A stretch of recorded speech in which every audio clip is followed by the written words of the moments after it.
നമസ്കാരം എല്ലാ പ്രേക്ഷകർക്കും ലേഡീസ് ബാൻഡിലേക്ക് സ്വാഗതം. മീശമാധവനിലെ കരിമിഴി കുരുവിയെ കണ്ടില്ല എന്ന ഗാനം ഒരിക്കലെങ്കിലും മൂളാത്ത മലയാളികളുണ്ടോ? മലയാളികൾക്ക് ആ ശബ്ദം സമ്മാനിച്ച ഗായകൻ വി ദേവാനന്ദ പാട്ടും വിശേഷങ്ങളുമായി ഇന്ന് നമുക്കൊപ്പം ചേരുകയാണ്. സ്വാഗതം ദേവാനന്ദ് സാർ ന്യൂസ് 18 ലേഡീസ് ബാൻഡിലേക്ക്.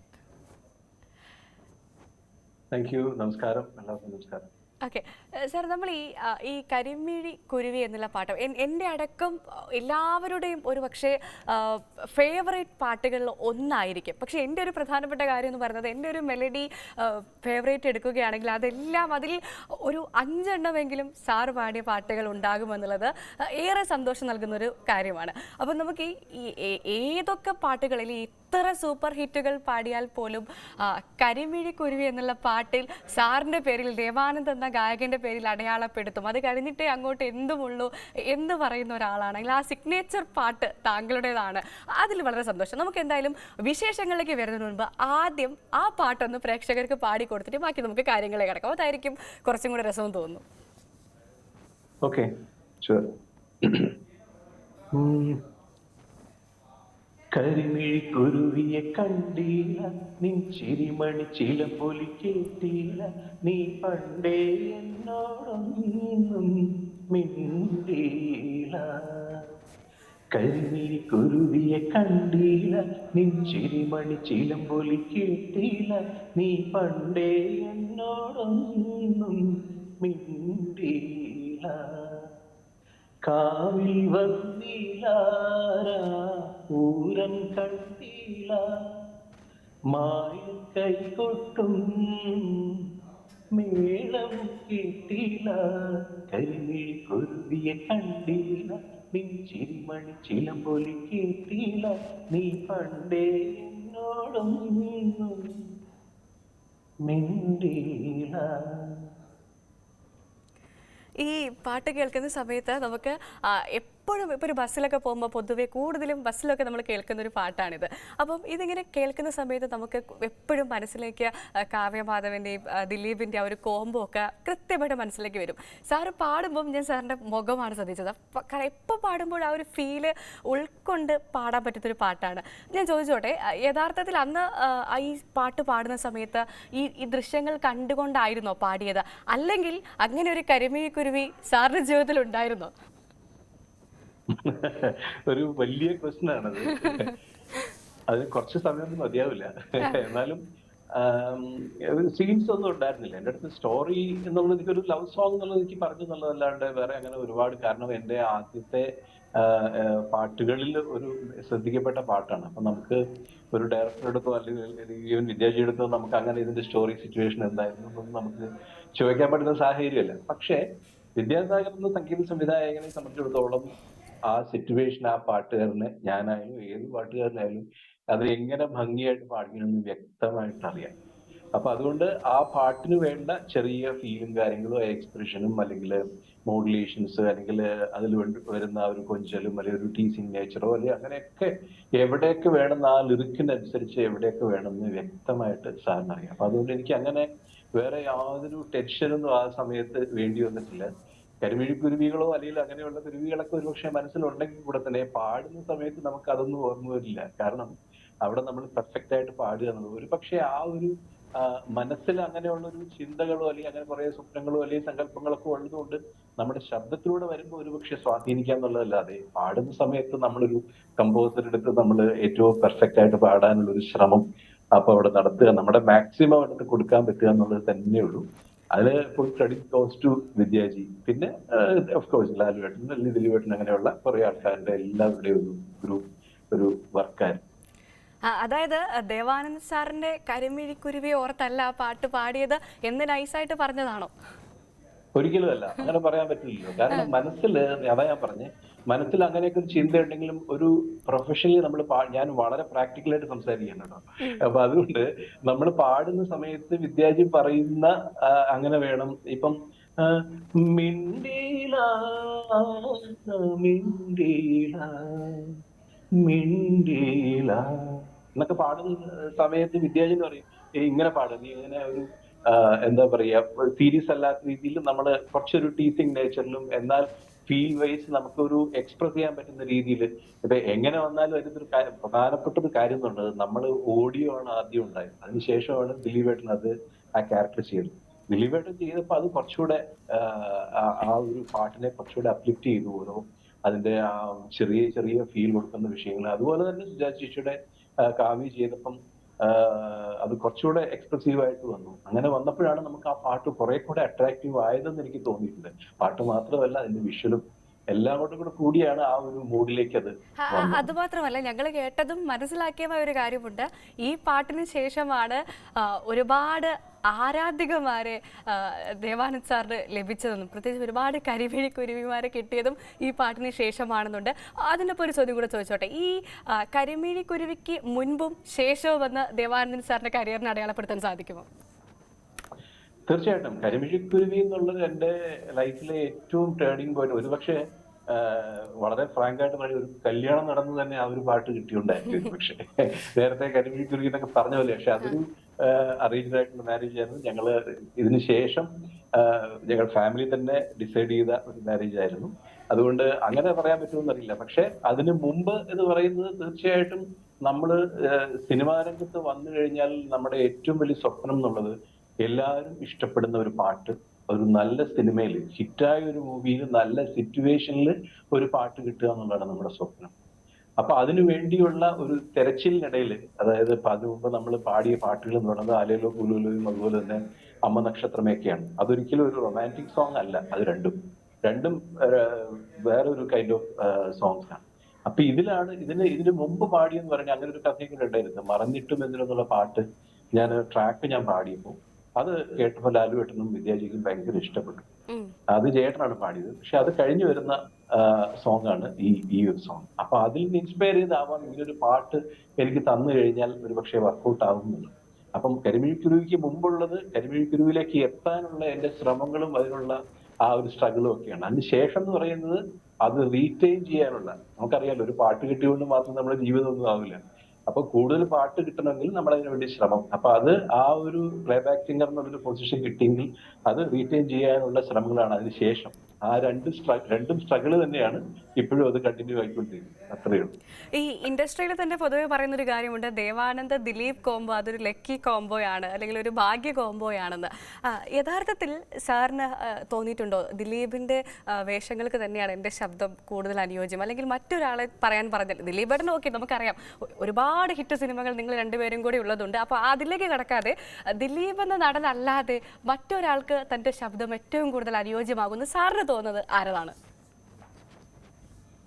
നമുക്ക് അങ്ങനെ ഒരു അനുയോജ്യമാണോ എന്ന് ചോദിച്ചു കഴിഞ്ഞാൽ, ഇപ്പൊ രാജുവിനും ഞാൻ പാടിയിട്ടുള്ള 2 പാട്ടും നല്ല പാട്ടുകളാണ്. കാത്തിരുന്ന വിണ്ണൽ എന്നുള്ള ക്ലാസ്മേറ്റ്സിലെ സോങ്, അതുപോലെ തന്നെ മാണിക്കക്കലിലെ മേലെ മാനത്തെ എന്നുള്ള സോങ്, അത് രണ്ടും നല്ല പാട്ടുകളാണ്. രാജുവിന്റെ കരിയറിലും എനിക്ക് തോന്നുന്നത് വളരെയധികം ശ്രദ്ധിക്കപ്പെട്ട പാട്ടുകളാണ്. അപ്പൊ അതുകൊണ്ട് നമ്മളൊരു അടുപ്പിച്ച് കുറെ ഒരു ഇപ്പൊ ദിലീപേട്ടന് വേണ്ടി പാടി എന്ന് പറയുമ്പം അത് ഓരോ പാട്ടുകൾ കഴിയുമ്പോഴും ആ പാട്ട് അദ്ദേഹം എക്സ്പ്രസ് ചെയ്യുന്ന രീതിയും ആ പാട്ട് മനസ്സിൽ വെച്ചുകൊണ്ട് അടുത്ത ഡയറക്ടർ എന്നെ വിളിക്കുന്നു. ഇപ്പൊ റീസെന്റ് ആയിട്ട് വന്ന തങ്കമണിയിലെ പാട്ടാണെങ്കിലും അല്ലെങ്കിൽ ഇവൻ ബലിയാദരാമിലെ പാട്ടാണെങ്കിലും ഒക്കെ കരിമിഴിക്കുരുവിയാണ് അവരുടെ മനസ്സിലുള്ളത്.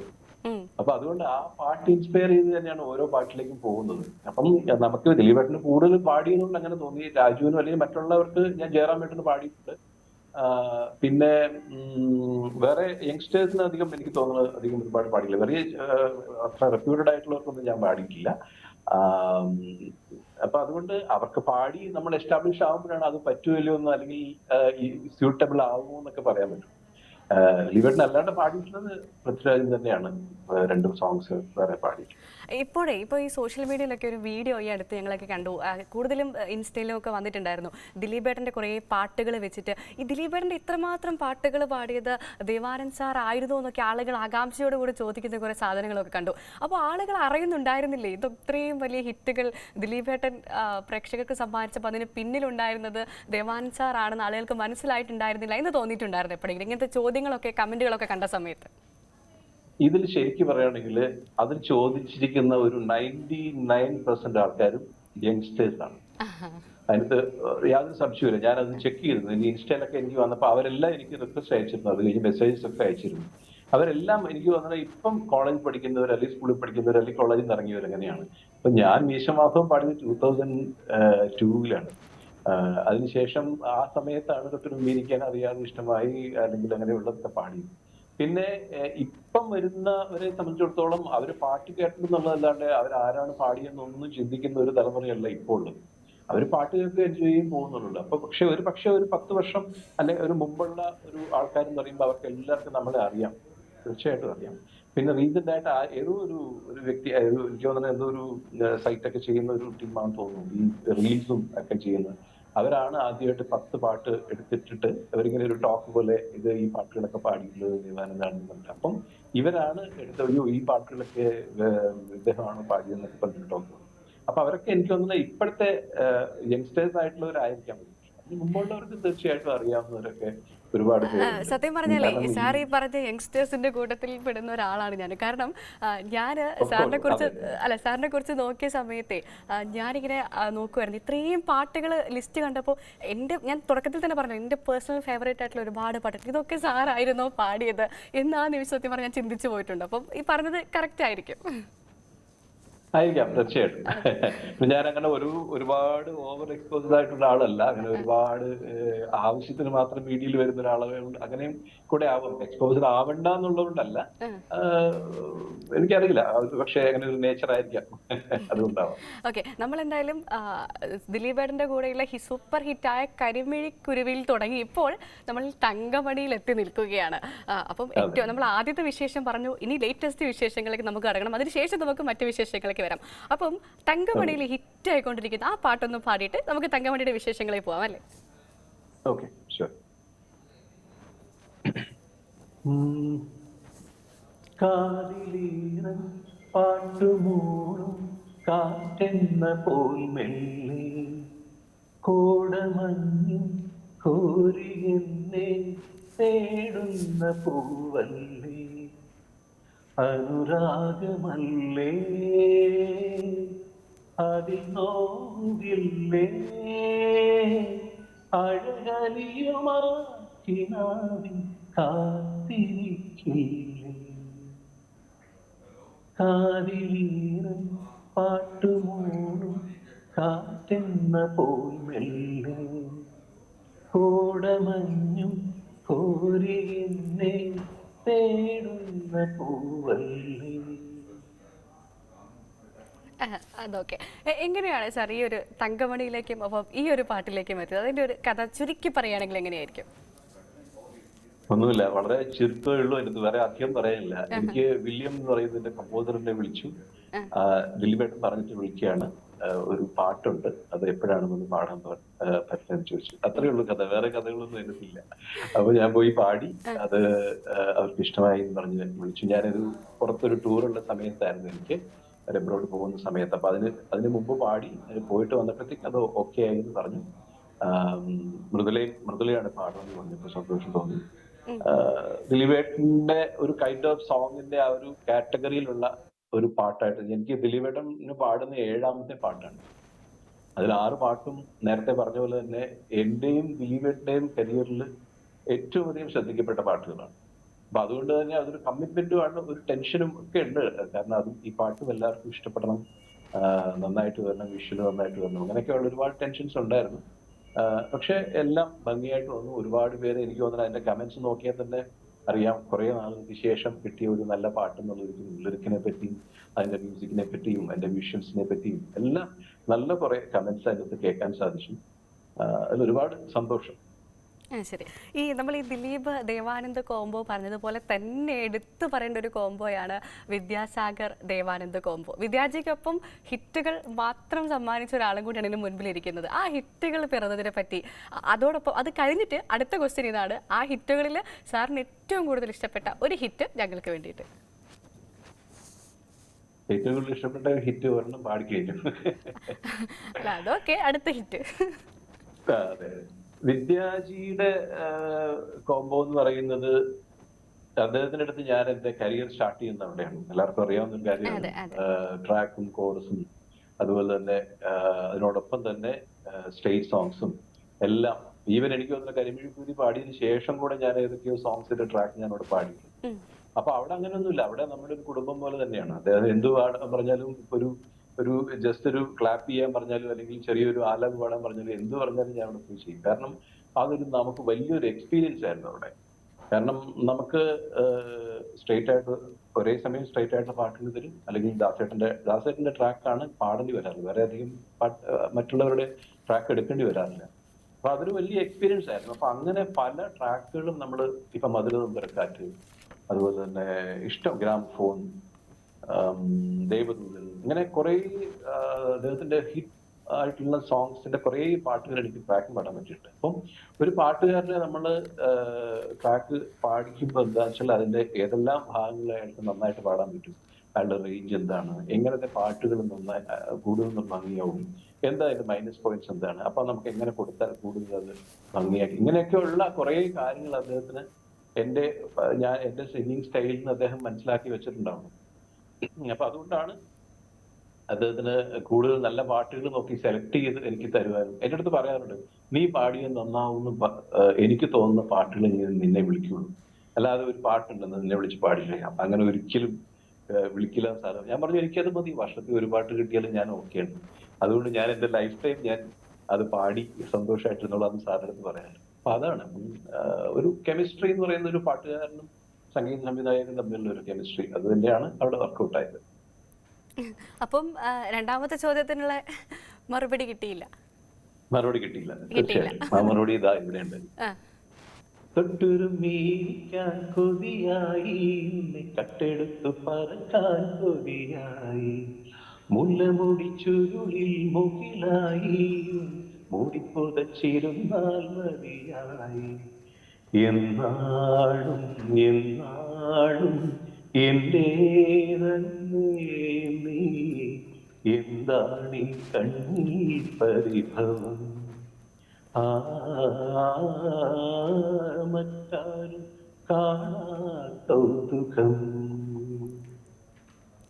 തൊട്ടുരുമ്മിയിരിക്കാൻ കൊതിയായി, കട്ടെടുത്തു പറക്കാൻ കൊതിയായി, മുല്ലമുടി ചുരുളിൽ മുകിലായി, മൂടിപ്പുതച്ചിരുന്നാൽ മതിയായി.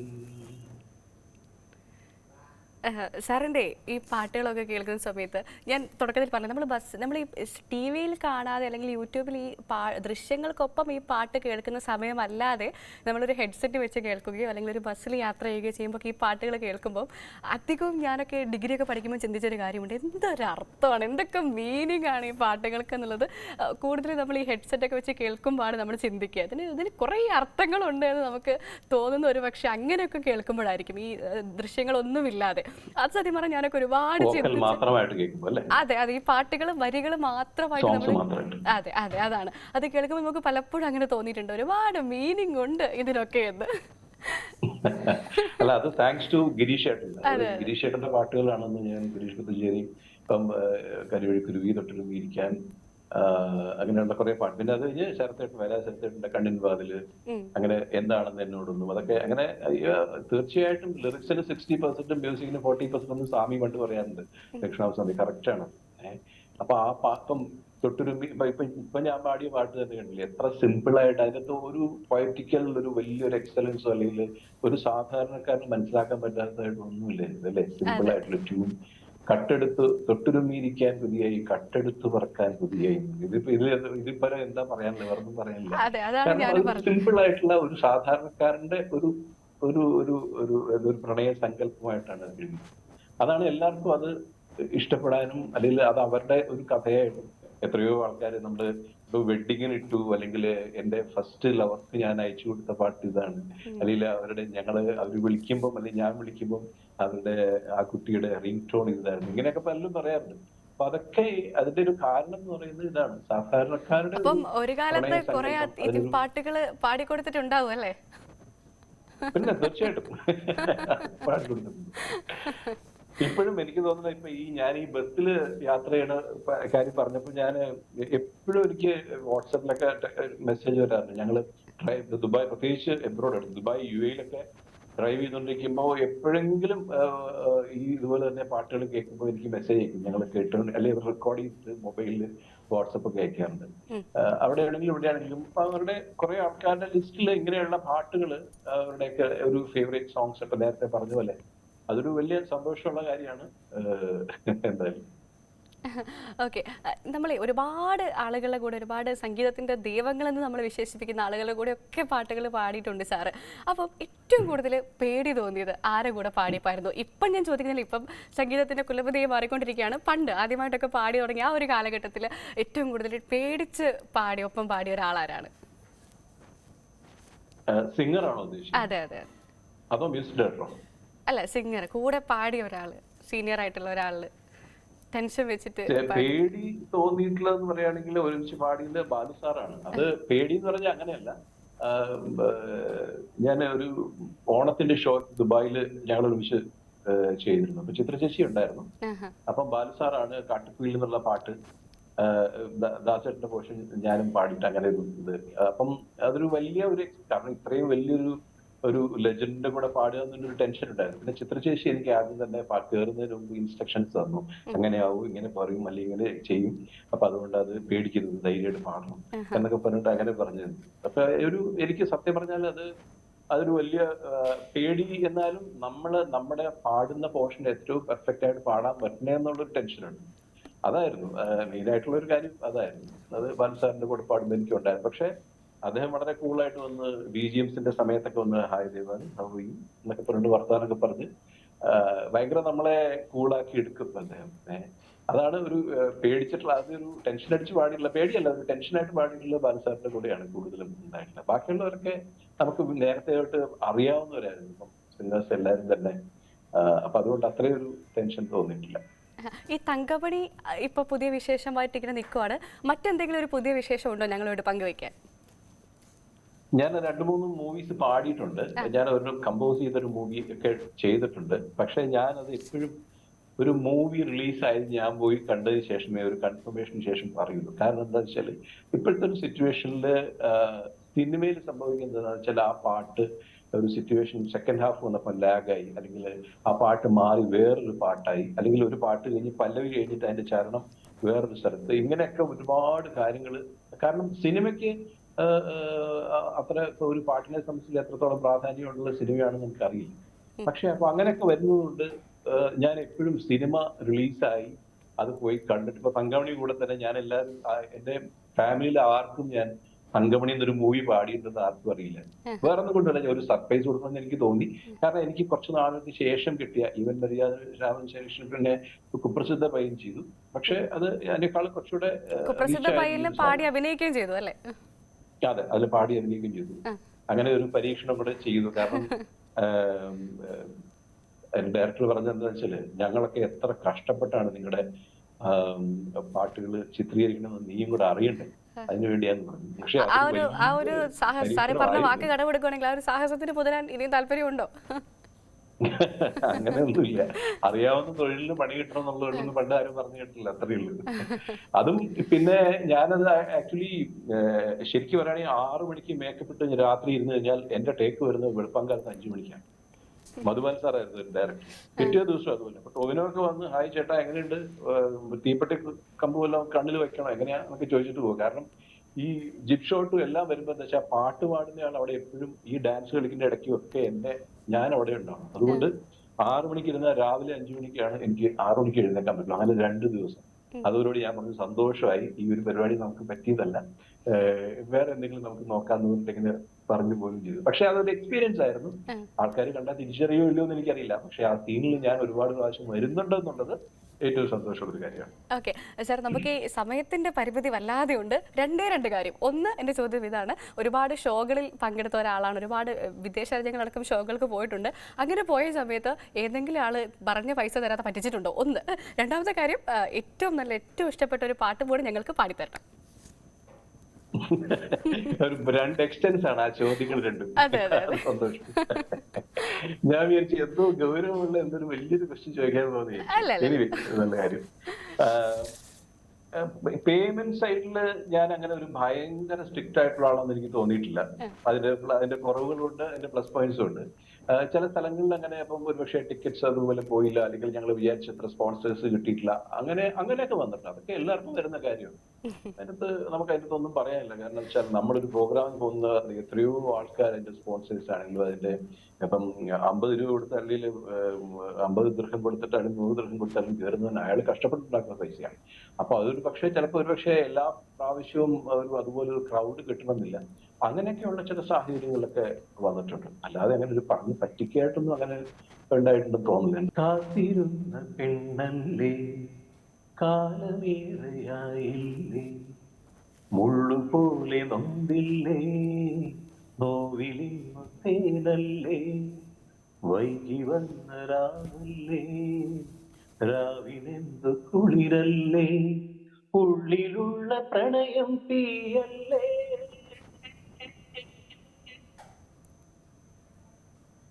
കാത്തിരുന്ന പെണ്ണല്ലേ, കാലമേറെയായില്ലേ. ഓക്കെ.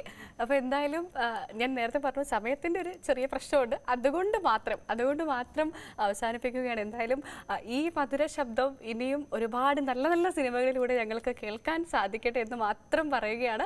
വളരെയധികം സന്തോഷം ഞങ്ങൾക്കൊപ്പം അതിഥിയായി ചേർന്നതിന്. Thank you so much. എനിക്ക് ഒരുപാട് സന്തോഷം. തീർച്ചയായിട്ടും എല്ലാവരുടെയും സപ്പോർട്ട് ആവശ്യമാണ്. നിങ്ങൾക്ക് വേണ്ടി കൂടുതൽ പാട്ടുകൾ പാടുവാനും നിങ്ങളെല്ലാവരും സന്തോഷിപ്പിക്കുവാനും സാധിക്കട്ടെ എന്ന് ഞാനും പ്രാർത്ഥിക്കുന്നു. Thank you so much.